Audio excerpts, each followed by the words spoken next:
Total প্যান্ডেলটাই আমরা এখানে একদম খোদাই করা কংক্রিটের কাজ হচ্ছে। এখনো পর্যন্ত আমাদের এই প্যান্ডেলে প্রায় 300 বস্তা সিমেন্ট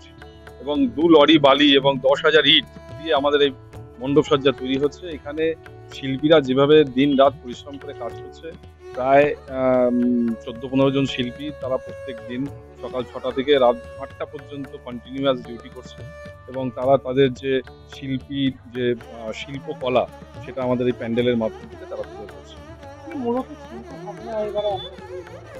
মণ্ডপসজ্জা আপনারা তো দেখলেন যে, এবং আমাদের এবছর থিমের নাম যেহেতু আমরা রেখেছি প্রাচীন সভ্যতার ইতিকথা, আমরা এখানে যেটা দেখাতে চেয়েছি সেখানে হচ্ছে যে এখানে পাথরের ভেতরে মানে গুহার ভেতরে যে টোটালটা একটা প্রাচীনের যে সমস্ত সভ্যতার যে সমস্ত দেবদেবীদের যে মূর্তি, খোদাই করা যে সমস্ত মূর্তি, সে সমস্ত গুহার ভেতরে মন্দির মূর্তির ভেতরে সমস্ত মন্দিরে ছোট ছোট মন্দির করে মূর্তি